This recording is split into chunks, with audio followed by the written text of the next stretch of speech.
kanyang kalamig.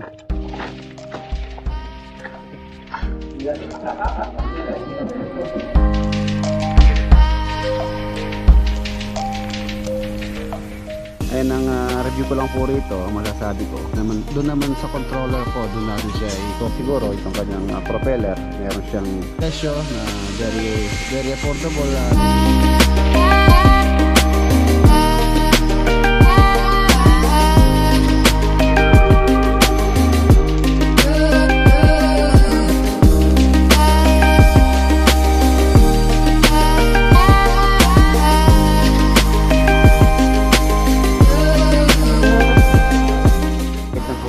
Mapapansin nyo, nakadyaryo. Yan lang naman yung mahirap.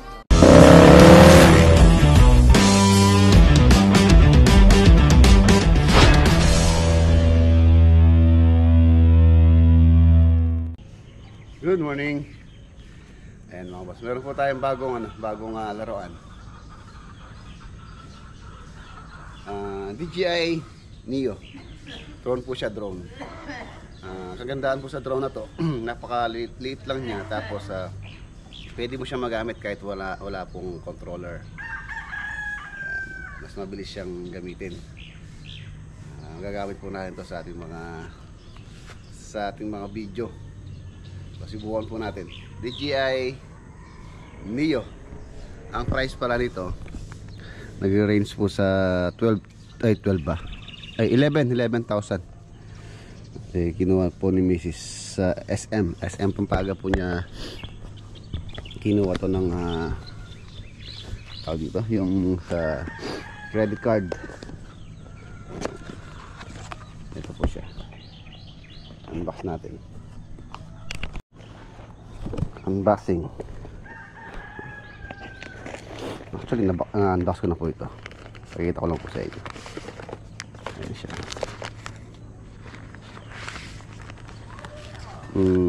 Ayan, halos kasi laki lang ng aking palad yung kanyang laki. Tapos syempre research na rin tayo about paano siya gamitin. Pwede siyang gamitin na ganyan lang. On natin.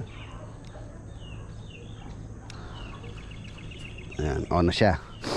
Hindi katulad ng drone na ginagamit ko na napakatagal bago mo mapalipad. Kailangan mo nang i-set, i-set yung kanyang controller. Ayan, hindi katulad nito. Tulad yan, tignan natin anong mode siya. Drone. Kailangan nasa follow mode muna. Direction track, follow. Ayan, follow. Close, follow. 3, 2, 1. Ayan, naka-follow mode siya. Ayan, kahit wala tayong controller, susunod po sa atin yun.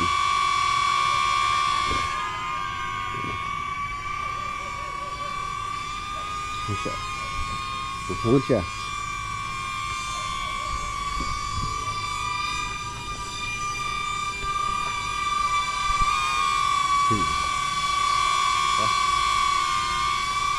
Maganda to, para siyang cameraman na sumusunod sa atin.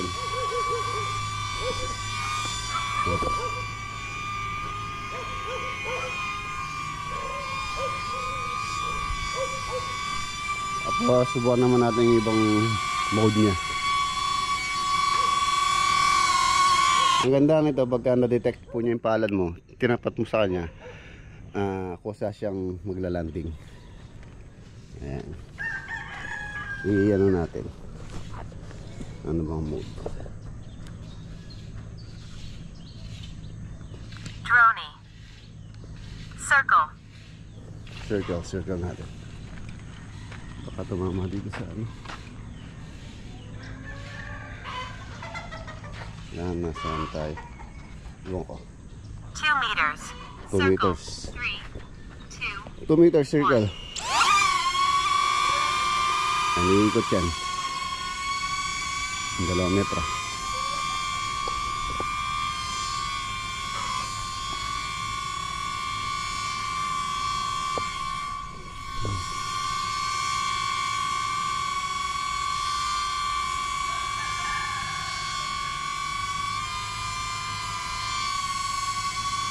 Ayun. Ganda niya. Tapos babag mo. Diba? Okay. Subukan natin. Yan ako sa cellphone. Connect ko po sa cellphone sa application.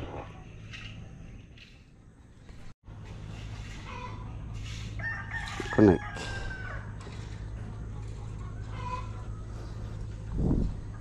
Join.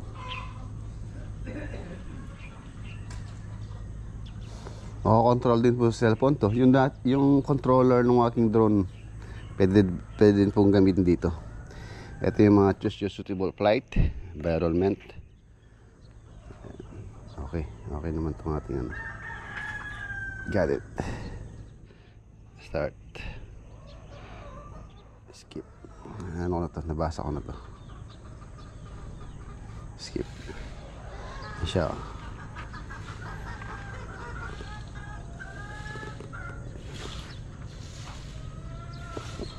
Tingnan natin sa ano. Follow. Start natin. 3. Unable to take off. Aircraft in motion. 3, 2,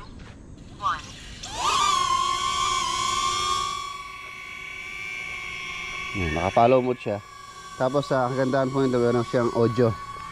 Ang magiging mic po natin itong cellphone. Naka-follow mode dyan.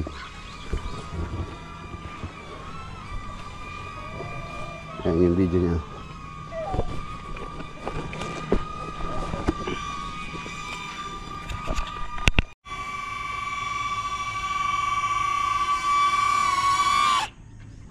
Ganda.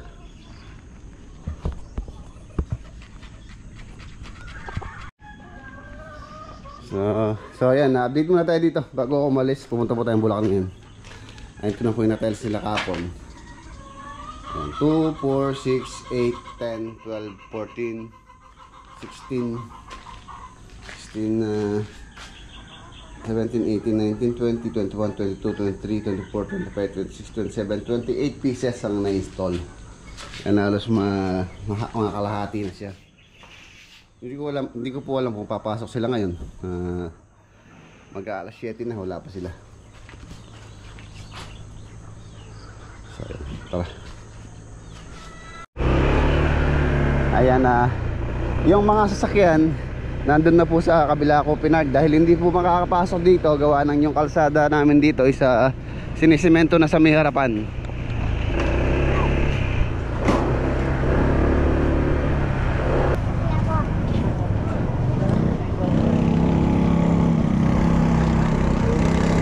Ayan, sinisemento na nila. Ayun o.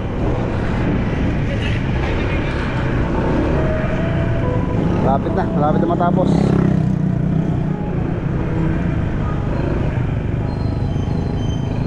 Okay.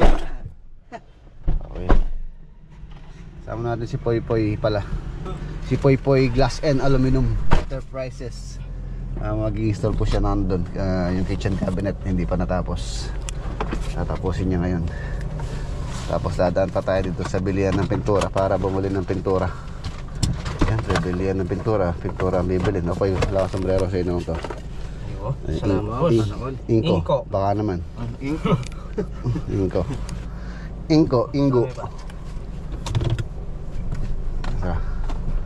Let's go. Anggat tayo. May uniform na ba? Order yan. Okay na. Pinturang kailangan nila doon sa anggat. Let's go.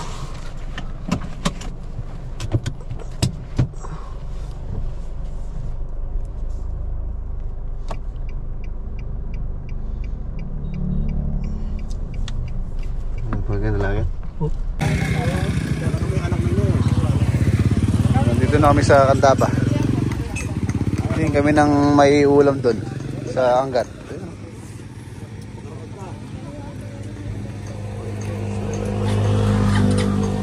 Silver. Nakalapit. Liliit oh. Pinuli nila kahit paliliit pa to. Ayan po yung mga silver. Ayan yung malalaki. Saan mo galing kilo galiwalo, Buldar? 200. 200 pa lang kilo niya, no? Inuhuli ko dun sa likod ng farm. 200 pa lang kilo niyan. Mahal din pala, no? Ito. Aten!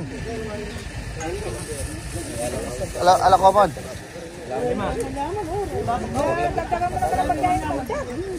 Alam mo kanyan? Etang common. Ayan na. Naunahan kami. Dun sa mga common. Vlog ka pa kasi yan. Malap sana laman ka. Na ano tayo tuloy, naunahan tayo. Tingin tayo sa gawiron. Sapatos, pareho palang kaliwa. Kilikili na pwede pang tumahi. Walang budol yan. Sa Silka Whitening Deodorant na may kinis puti extracts with papaya enzyme at niacin. Ayan, nandito na kami sa Angat. Naalala ko tuloy ito. Ayan pa, Chepo. Yung nilagay nila dahil dito inaharang kami. Ang kawain na yan. Nilagyan ng vertical clearance.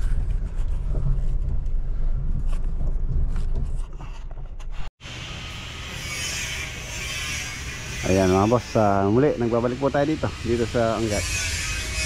Konti na lang po, natapos na kami dito.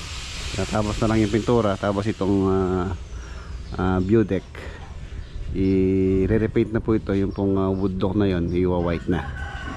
Ayan, kaya kung mapapansin nyo, nakabalot siya ng Jaryo, yung polycarbonate. Ayan. Repaint para bago ulit, oh. Tapos itong bako, then pininturahan din ni Kuya Renato itong kanyang perimeter fence. Ayan, kung hindi nyo po yung naitatanong, si Kuya Renato, ang trabaho po niya sa Canada ay sa painter. Parang sina Poldong Sakalam, yung pong aking pinsan na si Poldo. Ganoon din po yung trabaho nila sa Canada. Painter po din sila ng bahay. Kaya yung bahay ni Kuya Renato, kung mapapansin nyo, yan, no? Napakaganda niya, napakalinis. Ano po siya, maalaga siya sa pintura. Pagka medyo kumupas na, talagang ni-repaint na po niya. Gusto niya talagang tulad niya, no? Bagong ulit. Parang bagong gawa lang pambahay, oh. Pero yun na, may isang taon na pala itong bahay na to. Ayan. Yung taas doon, kaya po na-repaint namin. Yung posing ginamit namin pintura doon is vernice. Tinakot namin ng polyurethane. Ayan, konting idea lang po pagka po ganyan. Wag niyo pong gamitin yun yung ginamit namin kasi nasusunog po siya sa araw. Tulad nun, halos parang nagano siya, nagpupulbos dahil nga nasunog sa araw. Kaya yun, napag-decision namin, ano na lang, pintura na lang ang gagamitin namin doon. Hindi na siya woodlock na tulad nun. Ayan, the rest, yung tapos lang dito, yung pintura dyan sa likod, yung extension na ginawa namin. Yun na lang, konti na lang. Tapos itong gate, repaint din para maging uniform. Ayan yung bagong pintura. Ayan yung alas 1 year na nakalipas. Medyo nagano na, parang nanilaw na siya ng konti.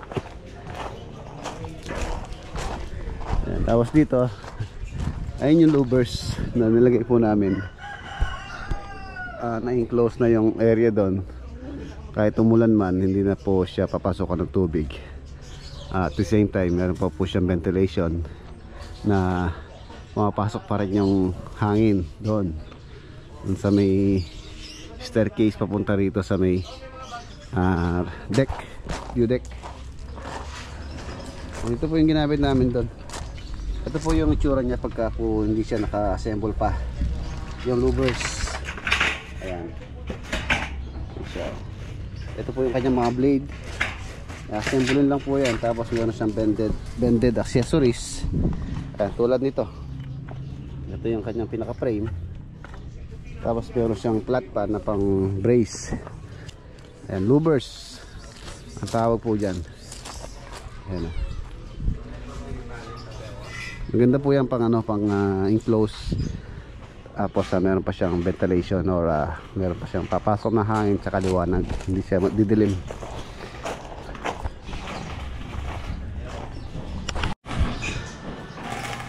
Birthday pala niya ngayon. Ayan si Gary, birthday. Isa lang ibig sabihin yan. 1,000 na naman. Ayan, 1,000. For example lang, sabihin natin mga 30 yung mga tropa, yung mga total na mga gumagawa, pero hindi lang po sila 30. Sa palagay ko, kung bibilangin sila, abot ng kulang-kulang 50 katao ang ating mga kasamahan sa trabaho. So duruin nyo kung isang taon, siyempre kada isang taon nagbe-birthday isang tao. Kung isang taon, sabihin na natin nasa 50 sila. So ibig sabihin, isang taon, ang budget natin sa kanilang birthday is 50,000. So ngayon, magbibigay tayo ng 1,000. Tapos kapon, di ba, galing tayo dun sa may Right Project, may birthday din doon isa. So 1K, ayan. May birthday po, 1,000 po yung aking regalo sa kanila. Iba pa yung minsan pagka pampainom, pangagwa de pataranta. Mag-iiyaw kami ng karpa. Karpaw. Gamit natin itong drone. Tara, dito. Alam niyo.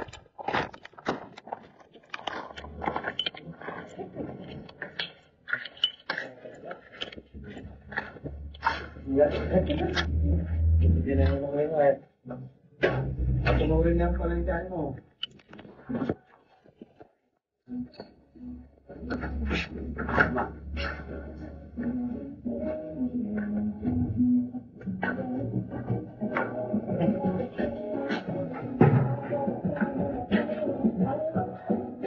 Dito. Bato lang ako.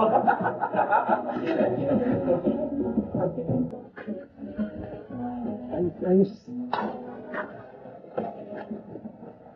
Wow.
Ayan ang review ko lang po rito. Ang masasabi ko, pagka sa cellphone po yung control nya, medyo hindi siya ganun ka smooth i-control, hindi katulad nung nasa RC or remote control ng DJI, tulad ng aking isang drone, yung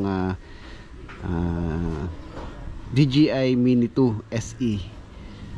Madali po siya yung control sa pagka yung controller, pero pwede naman daw pong ito dun sa controller nung isa kong drone, yung DJI Mini 2. So subukan po natin pagka may time tayo, doon naman sa controller ko, doon natin siya i-connect. Tapos napansin ko din hindi siya ganoon kabilis yung kanyang lipad, di tulad ng drone na isa. Gawa ng siguro itong kanyang propeller, meron siyang harang. Ayan, tulad ng harang niya. So hindi siya ganoon kabilis lumipad, di katulad ng aking ginagamit na dating ginagamit.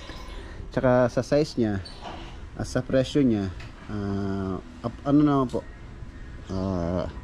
maganda po yung kanyang performance sa kanyang presyo na very affordable. Nasa 11,000 sa ganitong klaseng drone na pwede siyang makontrol sa cellphone. Tapos kahit na wala siyang controller, magagamit siya. Ayan. Marami siyang mode. DJI Neo. Ang liit lang niya. Ayan lang siya. Halos sa sakop ng aking palad.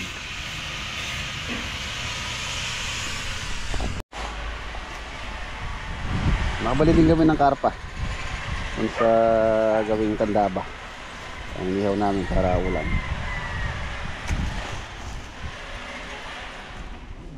Karpa. Tanggalin na natin ang dahon. Total, malapit na rin silang maluto.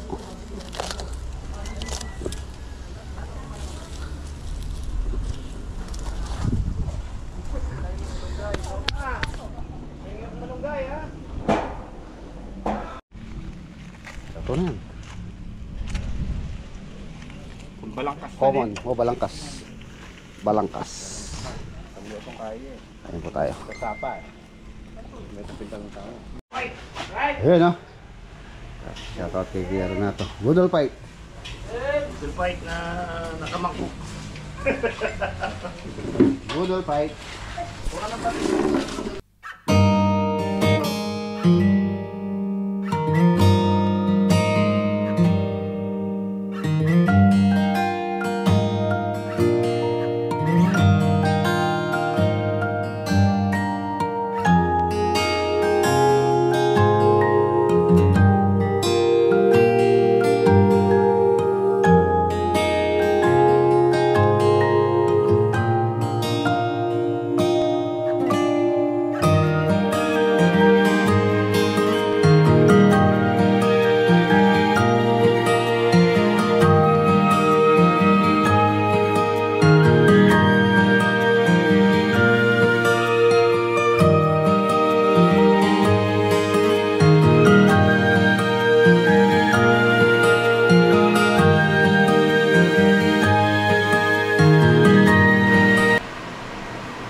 Ayun na. Pipintura na po yung sa taas na pure white na. White pa rin yan.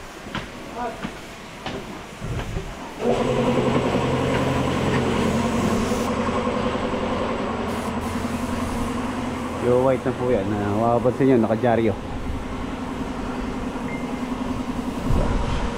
White na yan. White.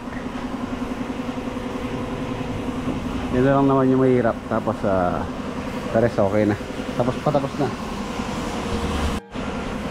Yan, birthday. Oh, Garo. Birthday ni Gary. Happy birthday.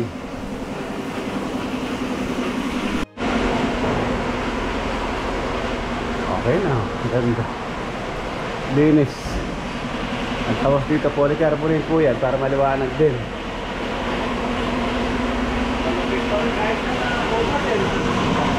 Hindi ko yan, oh. Yan, tapos na, oh.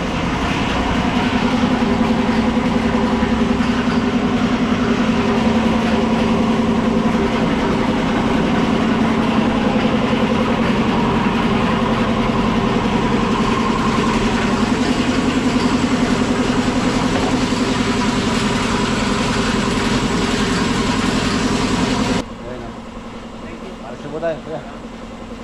Uy, ayaw ka dyan. Uy, ilog pa kami. Ilog ka. Iwan mo na yan. Birthday ni Gary, ayaw ka na.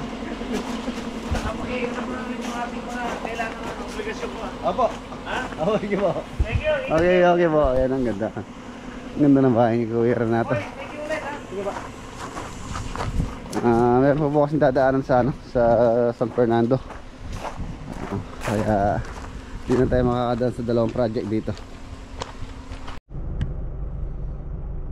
Nandito na kami sa Wilcon Depot. Tapos dadaan na ako kay RM Bundalyan, tapos kay RB Ramos. Okay. Okay na tayo sa Wilcon. Dito naman tayo kay RB Ramos.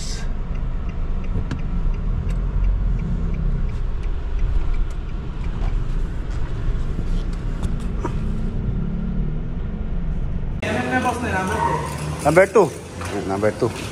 Number 2 wire mga boss ang ating pang entrada sa bahay. Laki oh. 46 meters daw ang kailangan. Number 2. Yan, umabutan doon si ano. Galbo.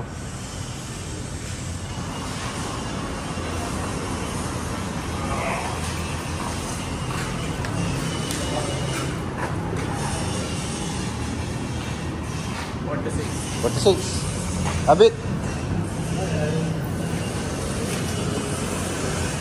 Sobra na yan.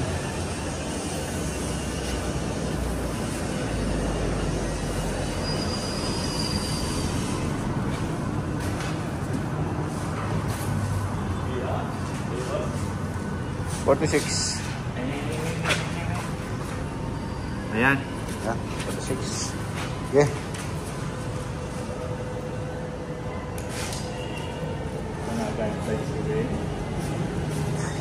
Bigyan na kayo bless mo, Boss Mac.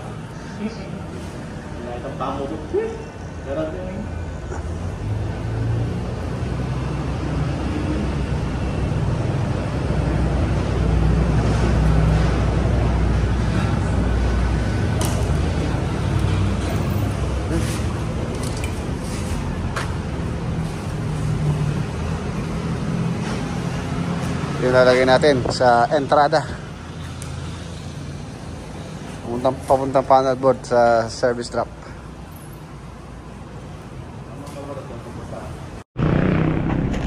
Okay na. Talong, sitaw, ang ilaw.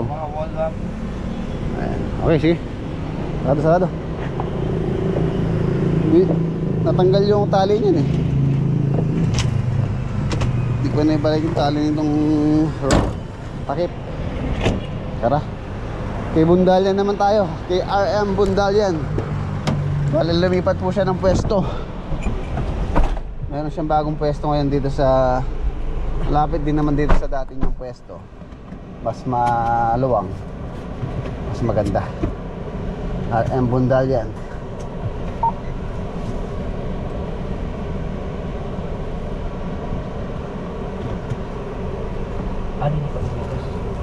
Sino? Lilipat lang yan. Maliwan, Bundalyan. Kita mahinda kita, nilipay kita. Ayan, dito lang, malapit dito sa Caltex Mexico. Ayun yung RM Bundalyan. Grand opening pala nila bukas. Nag-invite siya, pero di ko alam kung makakapunta tayo. Ito. Ayan yung bago niyang pwesto.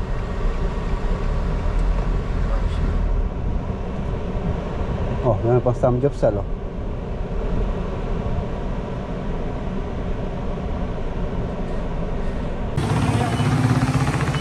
Ayan ito pa yung bagong shop niya oh.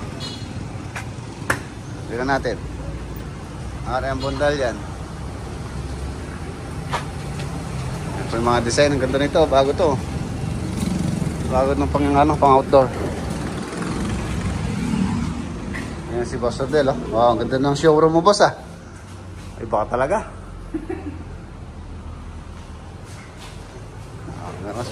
Mas maganda kayo kaysa doon sa kabila. Malapit lang naman po, tabi nitong Caltex Mexico.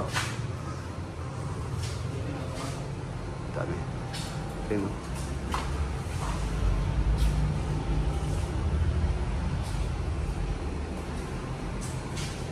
Ayos.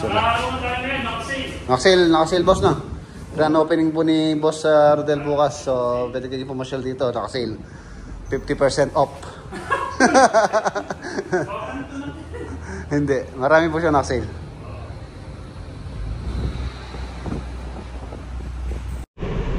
Okay. Tapos na tayo. Tapos na yung ating mga mission.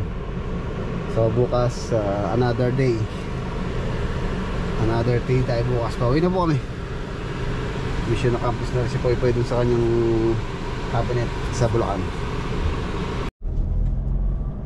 And shout out kay JRD Susi. Ayan, birthday po niya ngayon. 31 years old. Ayan, shout out po Sir JRD Susi.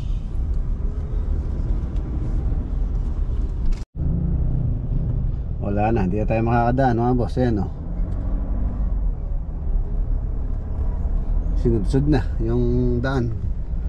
So doon na lang tayo paparada sa kabila. Ganda na ang daan, no? After a long year, nagawa rin po yung kalsada namin dito.